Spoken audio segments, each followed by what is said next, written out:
Movies journey explaining The Rock।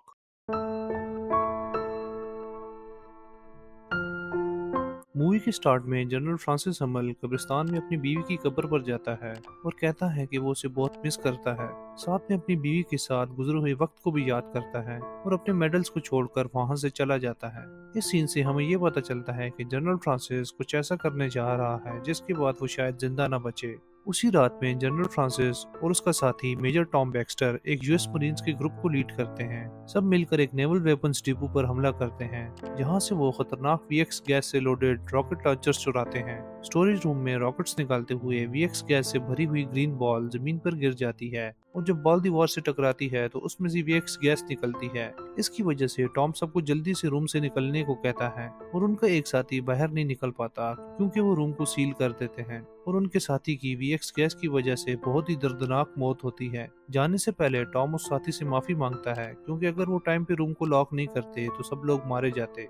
अगले दिन एक एफबीआई बिल्डिंग को दिखाते हैं जहां chemical weapon specialist doctor Stanley Goodspeed अपने दोस्त के साथ एक गेम खेल रहा होता है। उसी वक्त एक इमरजेंसी अलार्म बजता है और स्टैनली को एक ट्रेनी के साथ लैब के ग्लास चैम्बर में भेजते हैं जहां उन्हें एक बॉक्स को चेक करना होता है। वो बॉक्स को खोलते हैं तो उसमें से एक मैगजीन और डॉल निकलती है।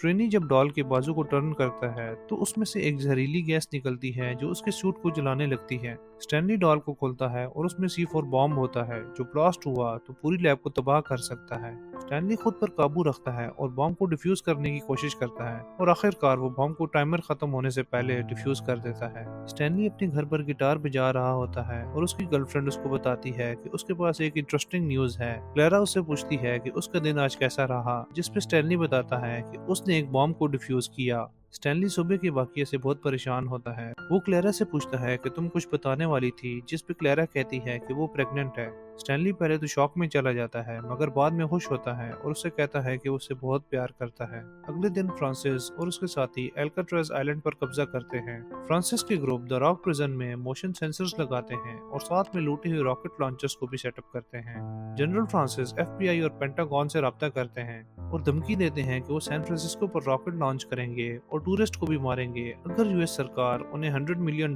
न दे जो एक मिलिट्री स्लैश फंड से आएगा। आखिर में फ्रांसिस बताता है कि उनके पास सिर्फ 40 घंटे हैं पैसे भेजने के लिए और अगर उसे पैसे नहीं मिले तो वो रॉकेट लॉन्च कर देगा। एफबीआई और पेंटागन प्लान बनाना शुरू करते हैं कि अल्काट्राज पर दोबारा कैसे काबू पाया जाए। कमेटी एक प्लान डिस्कस करती है जिसमें F-18 जहाजों में थर्माइट प्लाज्मा लोड किया जाएगा जिससे अल्काट्राज पर स्ट्राइक की जाएगी। कमेटी डिसाइड करती है कि वो इसे बैकअप प्लान के तौर पर इस्तेमाल करेंगे। आखिरकार वो एक टीम भेजने का फैसला करते हैं जो पानी के नीचे से टनल्स के रास्ते जाएगी क्योंकि अल्काट्राज के चारों तरफ पानी है। अगर वो पानी के ऊपर से गए तो फ्रांसिस के लोग उनको देख लेंगे और वो रॉकेट लॉन्च कर देंगे। मगर इसमें ये प्रॉब्लम है कि इस जेल को कई बार बनाने की वजह से ज्यादातर टनल्स बंद हो चुकी हैं और उसका आखिरी वार्डन भी काफी सालों पहले मर चुका है जो जेल के बारे में बता सकता था। इस पे एक मेंबर कहता है कि वो एक कैदी को जानता है जो इस जेल से सक्सेसफुली भागा जिसका नाम जॉन मेसन है और वो एक रिटायर्ड MI6 एजेंट है। इसके बाद स्टैनली को सैन फ्रांसिस्को बुलाया जाता है क्योंकि स्टैनली एक केमिकल वेपन स्पेशलिस्ट है। स्टैनली इंटेरोगेशन रूम में मेसन को मदद के लिए राजी करता है और मेसन से माफीनामे पर साइन लेकर उसको मना लेता है। वो मैक इस माफीनामे को फाड़ देता है और कहता है कि ये सिर्फ उसको राजी करने के लिए था। मेसन को दिखाते हैं कि वो शीशा तोड़कर दूसरी तरफ जाता है जहाँ वो मैक को देख लेता है। मेसन को शक होता है कि जेम्स इसको कभी आजाद नहीं करेगा तो वो कुछ शर्तें रखता है। मेसन को होटल में टाइट सिक्योरिटी में रखा जाता है मगर मेसन बहुत चालाकी से वो मैक को हाथ मिलाने के बहाने होटल की बालकनी से नीचे लटका देता है।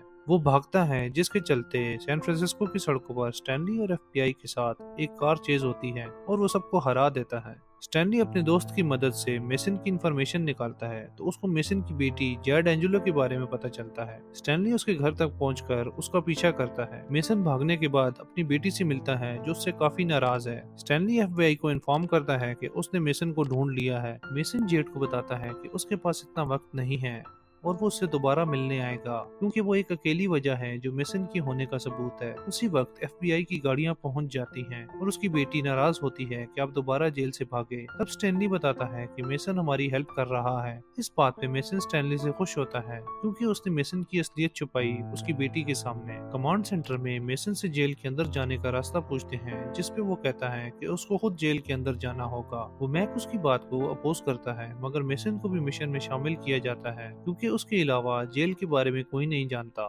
टीम अल्काट्राज़ जाने के लिए रेडी होती है। इसको कमांडर एंडरसन लीड करेंगे। इस टीम में मेसन, स्टैनली और यूएस नेवी सील्स शामिल हैं। स्टैनली काफी घबराया हुआ है क्योंकि वो लैब में काम करता है और उसको फील्ड मिशंस का एक्सपीरियंस नहीं है। मिशन स्टार्ट होता है। टीम कामयाबी से अल्काट्राज़ में चली जाती है, लेकिन फ्रांसिस के लोग उनकी मौजूदगी का पता लगा लेते हैं और उन पर हमला करते हैं। एंडरसन और सारे सील्स को मार दिया जाता है और अब सिर्फ मेसन और स्टैनली बचते हैं। स्टैनली से कमांड सेंटर वाले कांटेक्ट करके कहते हैं कि अब उसे और मेसन को ये मिशन पूरा करना है। मेसन और स्टैनली कुछ मरीन्स को खत्म करते हैं और 15 रॉकेट्स में से 12 की गाइडिंग चिप्स को निकाल देते हैं, जिसकी वजह से रॉकेट 500 मीटर के बाद ही गिर जाएगा। फ्रांसिस धमकी देता है कि अगर वो चिप्स वापस नहीं करते तो वो एक कैदी को मार देगा। मेसन चिप्स को तोड़ देता है और स्टैनली को बचे हुए रॉकेट्स ढूंढने को कहता है। मेसन उस टाइम फ्रांसिस के साथ बातें करके उसका ध्यान अपनी तरफ लेकर आता है, जिससे स्टैनली को टाइम मिल जाएगा दूसरे रॉकेट्स डिफ्यूज करने का। स्टैनली एक और रॉकेट की गाइडिंग चिप निकाल लेता है। ऐसा करते हुए गार्ड्स की नजर उस पर पड़ती है जो उस पे हमला करते हैं। स्टैनली गार्ड्स से बच के भागता है और पकड़े जाने से पहले चिप को तोड़ देता है। मेसन और स्टैनली को जेल में कैद करते हैं।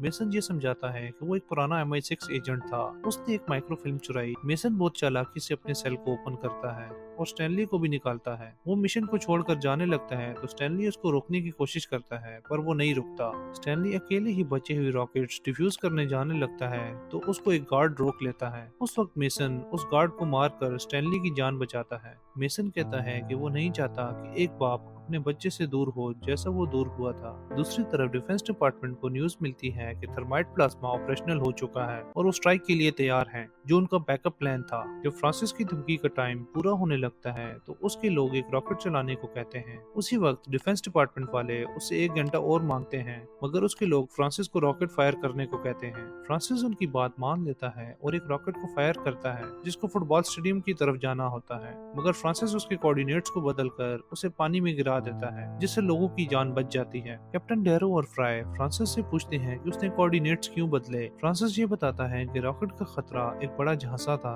और ऑर्डर देता है कि उसके लोग कुछ कैदियों और रॉकेट्स को अपनी ढाल बना के अल्काट्राज़ से निकल जाएं। डेरो और फ्राई समझ जाते हैं कि उन्हें पैसे नहीं मिलेंगे और फ्रांसिस के खिलाफ बगावत कर लेते हैं। एक फायरिंग शुरू होती है। बैक्स्टर को फ्रांसिस की हिफाजत करते हुए मार दिया जाता है और फ्रांसिस को भी गोलियां लग जाती हैं, पर वो आखिरी सांस लेने से पहले स्टैनली को आखिरी रॉकेट की लोकेशन बता देता है। स्टैनली बची हुई रॉकेट्स को डिफ्यूज करने लाइट हाउस की तरफ जाता है और मेसन बची हुई गार्ड्स को मारता है। स्टैनली का सामना डेरो और फ्राई से होता है, जो उन दोनों को मार के रॉकेट्स को डिफ्यूज कर देता है। जेट्स को अल्काट्राज़ की तरफ आते हुए दिखाया जाता है, जो बहुत नजदीक पहुंच जाते हैं। स्टैनली मिशन कंप्लीट होने का सिग्नल भी देता है, मगर जेट्स उससे दूर होते हैं, जो उसके सिग्नल को नहीं देख पाते। स्टैनली के सिग्नल को एक पुलिस वाला देख लेता है और स्ट्राइक को रोकने का कहता है, मगर उससे पहले ही जेट बॉम्ब को गिरा देता है, जिसकी वजह से स्टैनली दरिया में गिर जाता है, पर मेसन उसे बचा लेता है। फिल्म के क्लाइमेक्स में स्टैनली रिपोर्ट करता है कि मिशन कामयाब हुआ और किसी सिविलियन को नुकसान नहीं पहुंचा, लेकिन मेसन को बचाने के लिए झूठ बोलता है कि वो मर गया। वो मेसन को बताता है कि वो मैक ने उसके माफीनामा फाड़ दिया था और उसे आइलैंड से निकलने का रास्ता देता है। साथ में अपने होटल रूम में छुपे हुए कैश के बारे में भी बताता है। मेसन उसे थैंक यू कहकर एक एड्रेस देता है जहाँ माइक्रो फिल्म है और दोनों अलग हो जाते हैं। थोड़े टाइम बाद स्टैनली और उसकी बीवी कार्ला कैंसस के एक चर्च से माइक्रोफिल्म को चुराकर जल्दी से भाग जाते हैं। तो ये थी हमारी द रॉक फिल्म की एक्सप्लेनेशन। अगर वीडियो पसंद आई हो तो लाइक और सब्सक्राइब करें। वीडियो को अपने फ्रेंड्स और फैमिली मेंबर्स के साथ शेयर भी करें।